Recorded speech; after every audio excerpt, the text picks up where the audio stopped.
Hello friends, आज हम समझेंगे फॉर्मेशन ऑफ द राज्यसभा। मतलब राज्यसभा के गठन को हम समझेंगे। राज्यसभा जो है वो upper house, house of common और परमानेंट हाउस के नाम से भी जानी जाती है। राज्यसभा जो है वो लोकसभा के कंपेयर कम पावरफुल होती है। अब हम राज्यसभा के फॉर्मेशन को पॉइंट से समझ लेते हैं। पहला पॉइंट है number of member. The number of members का मतलब है मेंबर्स की संख्या।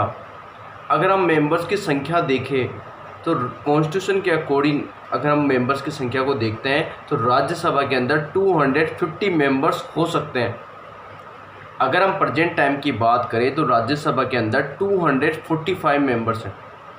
इन 245 मेंबर्स में से 233 मेंबर्स जो हैं वो स्टेट लेजिस्लेचर्स मतलब विधानसभाओं से इलेक्ट होकर राज्यसभा में आते हैं, और जो 12 मेंबर्स हैं उन्हें प्रेसिडेंट राज्यसभा में अपॉइंट करता है।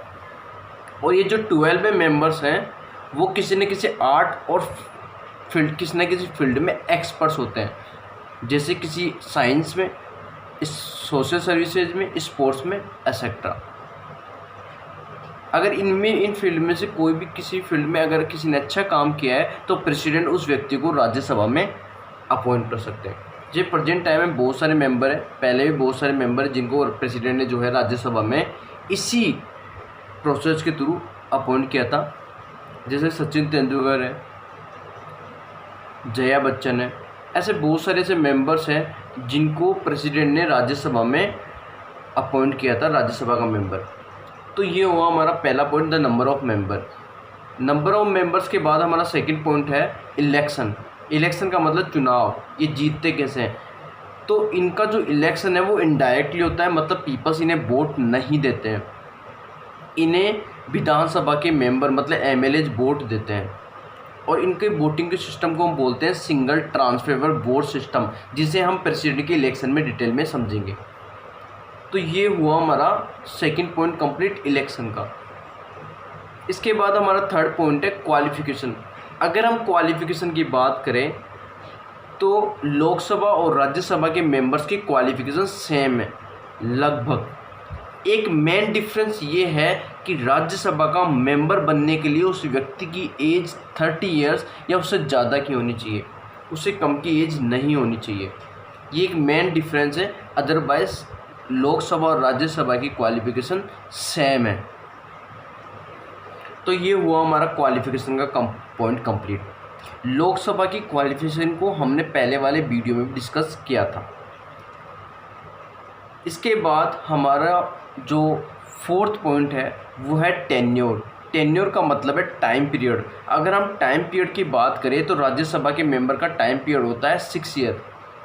एवरी 2 ईयर्स के बाद 1/3 मेंबर रिटायर्ड हो जाते हैं राज्यसभा से। राज्यसभा एक परमानेंट हाउस है, इसलिए अगर प्रेसिडेंट चाहे तब भी राज्यसभा को डिजोल्व नहीं कर सकता। डिजोल्व का मतलब है अगर प्रेसिडेंट चाहे तो राज्यसभा को भंग नहीं कर सकता, बीच में मेंबर को हटा नहीं सकता राज्यसभा से। तो टेन्योर के अंदर में 4 चीज़ें हमें मेंशन करनी होती है। एक तो कि इनका टाइम पीरियड 6 ईयर का होता है, एवरी 2 ईयर्स के बाद 1/3 मेंबर रिटायर्ड हो जाते हैं, और जो है ये परमानेंट हाउस होता है, प्रेसिडेंट इसे डिजोल्व नहीं कर सकता। ये 4 चीज़ें हमें मेंशन करनी होती है इस पॉइंट के अंदर, टेन्योर वाले पॉइंट के अंदर। इसके बाद हमारा फिफ्थ पॉइंट है ऑफिसर्स। अगर हम ऑफिसर्स की बात करें तो इसमें 2 टाइप्स के ऑफिसर्स होते हैं, chairman and deputy chairman. Deputy chairman जो है वो राज्यसभा अपने में से किसी एक व्यक्ति को वोटिंग के थ्रू राज्यसभा का डिप्टी चेयरमैन इलेक्ट कर देती है अपने में से। अगर हम चेयरमैन की बात करें तो कॉन्स्टिट्यूशन में लिखा हुआ है, कॉन्स्टिट्यूशन में मेंशन है कि the vice president shall be the ex officio chairman of the Rajya Sabha. मतलब वाइस प्रेसिडेंट जो है वो राज्यसभा के एक्स ऑफिशियो चेयरमैन होंगे। अभी यहाँ हम चेयरमैन नहीं बोल रहे, हम ex officio chairman word use कर रहे हैं। वो एक्स ऑफिशियो जो है वो एक लैटिन वर्ड है जिसका मतलब है किसी व्यक्ति को उसकी पोजीशन के बेस पे वो रैंक और पोस्ट दे देना।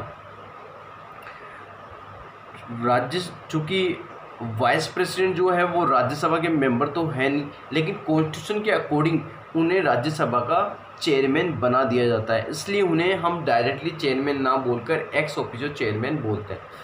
तो ऑफिसर वाले पॉइंट के अंदर हमारा मेन डिफरेंस ये आया कि राज्यसभा वाइस प्रेसिडेंट का जो इलेक्शन का जो टाइम पीरियड है वो 5 ईयर रहेगा, और बाकी जो मेंबर्स हैं डिप्टी चेयरमैन से लेकर अदर जो मेंबर है राज्यसभा के, उनका सबका टाइम पीरियड जो है वो 6 ईयर का रहेगा। तो राज्य फॉर्मेशन ऑफ द राज्यसभा के अंदर में ये 5 पॉइंट को डिस्कस करते हैं। पहला पॉइंट हमने डिस्कस किया द नंबर ऑफ मेंबर्स, दूसरा पॉइंट हमने लिया इलेक्शन, थर्ड पॉइंट लिया हमने लिया क्वालिफिकेशन, फोर्थ पॉइंट लिया हमने टेन्योर, और फिफ्थ पॉइंट लिया हमने ऑफिसर्स।